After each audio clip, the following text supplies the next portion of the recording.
And now that I look at this, I realize that if I'm heading in this direction where I want everything above the fold of the middle of the eyelid to go with the top, I should do with everything, right? Because it would prevent this gap issue. So if I grab the top eyelashes and make sure it's going with the high control, go flood, then all I have to do is just really paint these to catch up, and that will pretty much resolve a lot of this weird gapping that we have over here, because it'll be like you just took that half of the head, it just moved it up, and all these points would stay put where it works. So let me get it done and show what I'm talking about. If I just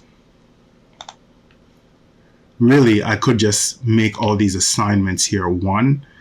Actually, a cheaper way to do it would just be to select this edge loop. Let me grab an edge loop here, chart it all around. Yeah, and if I was to grow this and just strategically deselect some of this stuff that I still want to have weighting, and just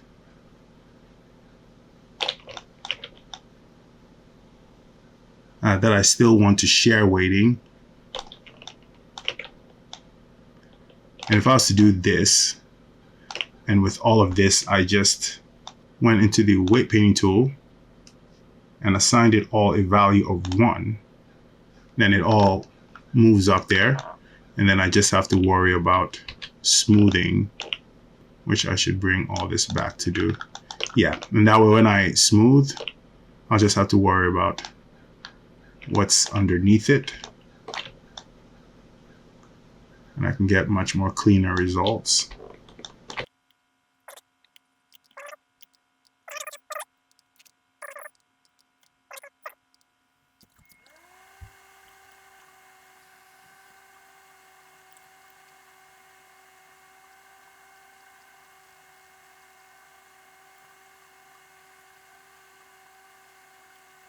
All right, so that's a lot better.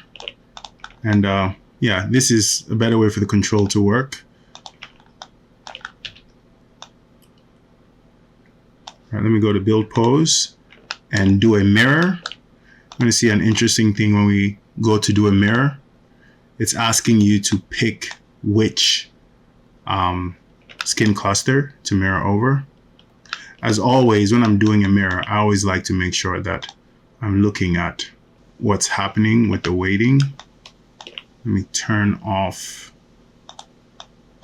selection highlighting so I can, yeah, get a better understanding of what's happening, just to make sure this thing is working well. So with my same setting, closest point 1 to 1, and with the up, mid, low cluster selected, if I go apply, yeah, and it mirrored it over. So it should be fine now. If I select this and move it, yeah, it's on the other side. So this is one way you can resolve the high, mid, low issue. Some of you might like that it's distorting the eye. And actually that makes a lot more sense. If you're smearing the head, it would make more sense if the eyes and the lashes are also smearing. So for some of you, if you want, you could just leave it where it was, halfway, just do some smoothing at the central line. But for me, I prefer this. Even if I was smearing, I don't mind if it's like this. This feels better to me. Not like I'm going to be using this control that much anyway. Maybe for some, like very judiciously, I'd probably be doing something like this.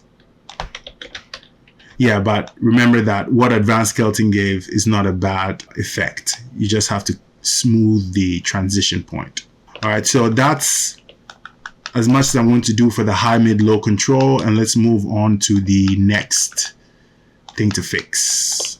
And another thing I want to point out is that I will be doing this much in this video, but I might go in the background and do some polishing. And when I do that, I will let you know that it is some polishing in the background, but I don't want to spend all the time weight painting. It can get very long. The sessions can get long, and I don't want to waste the video just weight painting. All right, so the next thing I'm going to fix is this broken jaw problem. So if I was to take the head and rotate it backward, notice there's this mess over here because the jaw doesn't have weighting over there. If I select the head and go into the weight painting tool, I'll see that, and I go to my main skin cluster, which I renamed, and come down to the head. The head has weighting here, and the way Advanced Skeleton has weighted this head is very well. It's very well done. So I don't want to play with the weighting in the head. And let me show you what I'm talking about. So if I put the head back in position, Advanced has, if I was to start playing with the jaw, Advanced has done some really good weighting between the jaw and the head to make the distribution work, right? So that it's an organic mouth open where the bottom jaw has a lot of influence on what is happening up here on the upper lip, and same with the head. The head has a lot of influence down here. Let me make sure my numbers are right. Yeah, see how the weighting looks? It has a fair amount of influence there. So if I was to display numbers and I zoom in there, that's how much the head has, a lot. In some instances, it looks like it's a full weighting of 1. Actually, I'm sorry. What I should have acknowledged is that this head has a full weighting of 1 here. The jaw's influence comes by the way of the multi-skin cluster. So the jaw's influence is here, right? And this is how much the jaw has, propagating all the way up to the top of the face. On the main skin cluster, the head has a full weighting of 1, and the jaw, just on a different layer, has this influence. So anyway, the real issue is here on our main skin cluster. So if I move this up, we see all this broken region. Most of the issue is coming from the fact that the neck has influence in this region. So if I was to select the neck, you see it has a lot of influence there. These guys have influence there.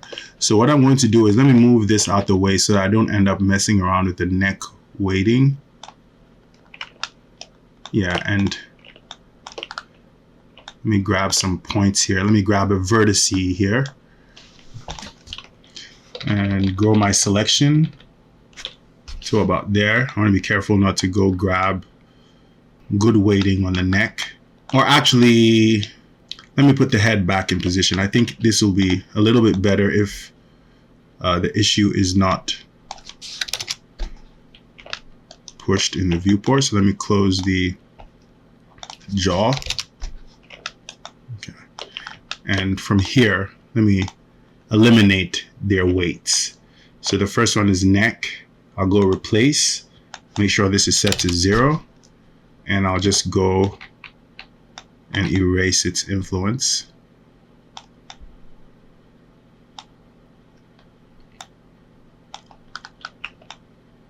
So it does a full replace.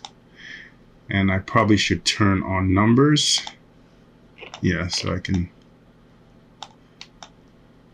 see what's going on.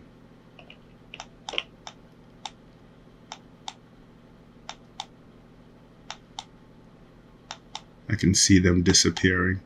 Yeah, and the mistake I'm making is I have my soft brush, so I want my solid brush, and I want to completely erase in this instance.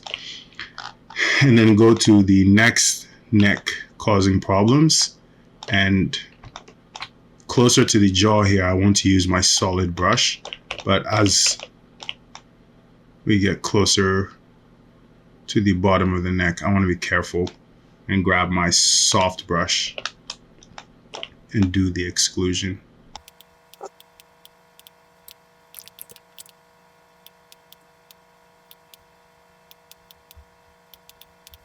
Okay, let me see how it's working. If I grab the head and rotate it backward.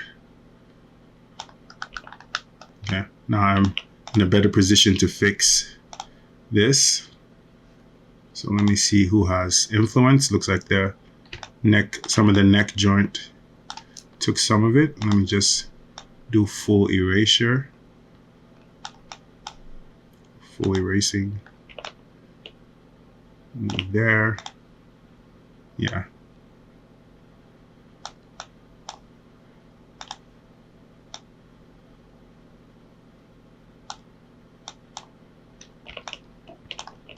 There's one more point here.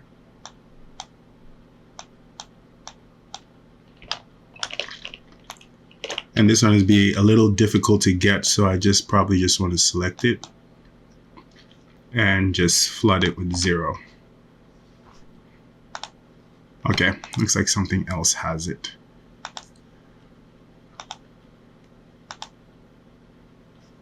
Okay.